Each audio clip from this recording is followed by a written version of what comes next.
왜 비타민 B씨가 현대인들은 필요한지 제가 설명을 해드렸잖아요. 인스턴트 식품 먹는 사람들은 B씨를 먹어줘야 돼.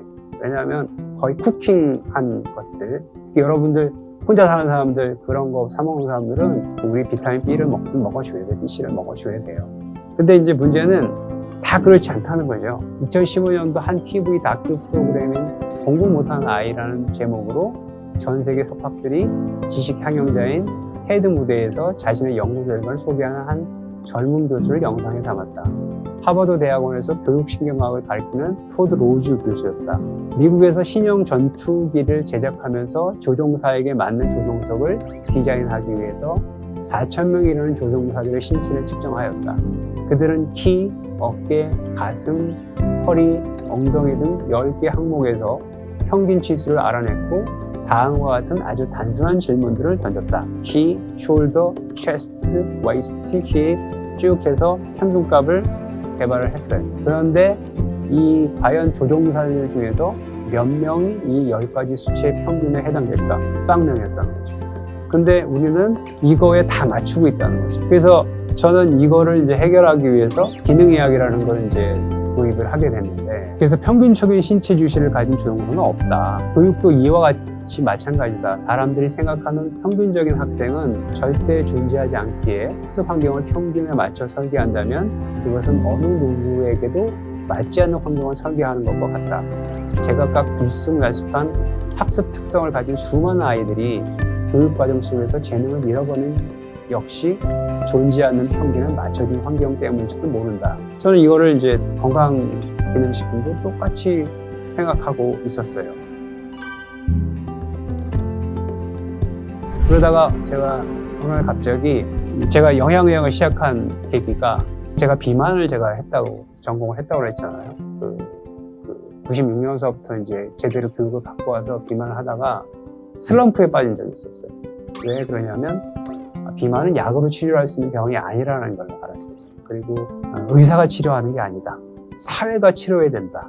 그런 컨셉을 이제 제가 가지면서 이제 비만 안 한다. 그래서 비만 책 썼던 거 안 팔린 것도 제가 다 사서 불탈라버리고 그 비만 책을 한동안 안 쓰기 시작했어요. 그리고 비만 안 한다. 그랬었어요. 지금도 그래서 비만은 안 하려고 노력은 하는데 어쩔 수 없이 강의 들어오면 한 번씩 하는데, 강의도 올해 내가 끝내려고 올해 봄에 강의하면서 나 이제부터 비만 관련 강의는 안 합니다라고 학회에다 선언을 했어. 그렇게 했었었는데 이 비만이라고 하는 것 자체를 이렇게 공부하다 보니까 이 비만은 바로 이런 컨셉을 갖고 있어서 이제 슬럼프에 빠졌어요. 그러니까 근데 내가 평생 20년 동안 비만만 했는데 그걸 안 하니까 너무 슬럼프에 빠진 거야. 근데 라스베가스에 이제 그 항노화학회를 이제 처음으로, 전 그동안은 비만학회 외에는 안 갔어요. 비만학회가 3개가 있어요. 유럽 비만학회가 있고 북미가 있고 또 가끔 이제 세계 학회가 이제 있어서 3군데를 다녔는데, 그 학회 3개를 다니다 보면 대학 교수도 3번 이상은 학회 가기가 되게 힘들어요. 그래서 못 갔는데 비만학회를 가지 않고 그 항노화학회를 간 거예요. A4M이라고 갔는 거예요. 거기에서 기능의학을 강의한 거예요. 그날 따라서 부신기능에 대한 강의를 거기서 처음 들었어요. 처음 들고 너무나 감동을 받아갖고 비행기에서 오면서 책을 썼어. 11시간이나 타고 오니까 잊어버리기 전에 책을 딱 썼더니 한 권이 나오더라고요. 그 11시간 동안. 오바! 그래가지고서 책을 쓴 게 이제 만성피로의 해결사 부신을 고치자. 그 책을 쓴 거예요. 이제 그 사람이 이제 윌슨이라고 하는 사람이 쓴 책인데, 얘는 그럼 대체 어떤 학회에 있던 애지? 갔더니 걔가 기능의학회에 있는 거야. 그래서 기능의학회를 그 다음에 갔지.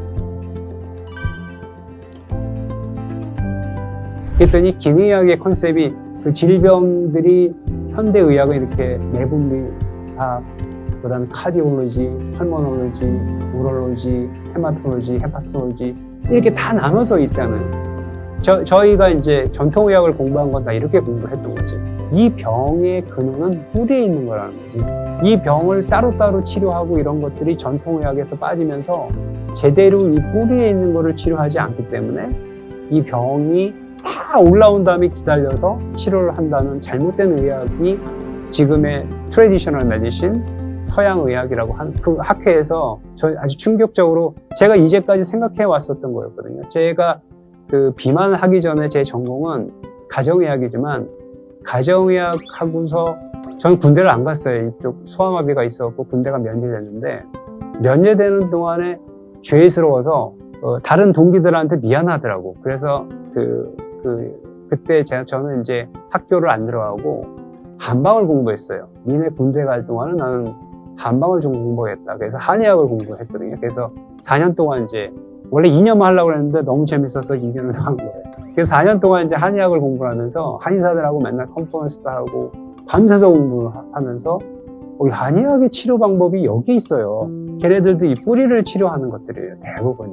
이런 컨셉들, 그리고 그거 공부하면서 이제 한의학에 있는 그 한약 성분들, 그런 거를 또 외국에다가 딱 해보면 리뷰해보니까 성분들이 쫙 있더라고. 그래서 그거를 이제 막 공부를 하면서 제가 이 베이스를 갖고 있었어요. 이 베이스를 갖고 있었었는데 기능의학회에 갔더니 이 강의를 하는 거야. 이건 내 것 같다. 이건 내가 이거 할 수 있으면 잘 할 수 있을 것 같다. 그래서 저는 미국에서 하는 기능의학을 제가 조금 변형시킨 거예요, 사실은. 그런 것들을 이제 공부를 하게 됐던 거죠. 그래서 기능의학은 이제는 펑셔널 메디신이지만 이런 지노믹도 포함이 되는 거고, 심지어는 이제 심령 마인드풀니스, 이거 이제 김동환 박사님도 꽤 관심이 있죠. 이 컨벤션이라는 걸 다 포함을 하고, 이게 다 맞춰져 있죠. 이 맞춰진 게 조각조각 난 거를 맞춰서 치료하는 의학을 한번 만들어 보겠다고 이제 도전을 하고 있는 거죠. 그래서 이 펑셔널 메디신의 그 근본적인 그 치료 방법은 이제까지 어떤 드럭, 호르몬에 했던 이런 전통의학 쪽을 안 하는 건 아니에요. 이거는 가장 적겠어. 기본적으로는 바이타민, 미네랄, 푸드 세라피, 라이프 스타일 체인지. 이게 가장 크고 넓어요. 스페셜 서브턴스는 이제 이런 알긴이나 바이타민 이런 것들이 이제 스페셜 서브턴스, 이것들을 이 피라미드 모델로 해서 만들어고 이거를 치료 응용하는 학문이 이제 펑셔널 메디신인 거예요. 자, 근데 이제 그 중에 이제 최근에 많이 뜨고 있는 게 이제 유전자 검사를 제가 설명을 좀 드리려고 하는데, 사실은 저는 지금 제 후배 중에 김경철이라는 친구가 유전자 의학을 한다고 표명을 하고서 이제 이 슬라이드를 저한테 보여주더라고요. 강의하면서. 그래서 제가 그 친구가 쓴 책을 다 읽어봤는데, 판문점에서 미국 병사, 우리나라 병사, 그리고 북한 병사, 이거의 차이. 그러니까 근본적으로 우리나라 병사와 미국 차이는 제네틱 디퍼런스가 있다는 거죠. 근데 북한 병사하고 얘하고의 차이는 에피제네틱. 이거는 환경적으로 얘는 못 먹어서 그렇다는 이 슬라이드를 딱 보여주더라고. 근데 사실 이게 얘가 유전적으로 작을 수도 있지 않겠어요? 근데 이제 문제는, 자, 이렇게 해서 한동안 3년 전에 이제 유전자 검사만 알면은 모든 영양제를 맞춤으로 할 수 있겠다 라고 이제 엄청나게 떠들어댔는데 아닐걸. 내가 옛날에 처음 해봤는데 이숙 선생님이 했을 때 저도 유전자 공부를 한 적이 있었거든요. 그래서 이제 비만은 그게 다 정복했어. 비만 유전자도 다 나왔고 이제 지방분해 이거 다 할 수 있고 약도 다 맞춰주고 했어요. 근데 결론은 이거였어요. 우리가 보통 지금 유전자가 엑선 타입이 아니라 스닙이에요. SNP. 그렇기 때문에 이 유전자가 장님이 코끼리 만지기 식이에요. 이게 어딘지 잘 몰라. 그냥 통계적으로 뚱뚱한 사람을 봤더니 이 유전자가 좀 뭘 다르더라. 근데 그 사람은 요게 다를 수 있는 거고, 이게 다 이런 식으로 돼 있어요. 그렇기 때문에 지금 유전자 정도의 실력, 아마 그렇게 해서 체계화 되려면 지금 장기적으로 연구하는 프로젝트가 나오려면 우린 죽을 거예요. 그 혜택을 우리는 못 볼 거야.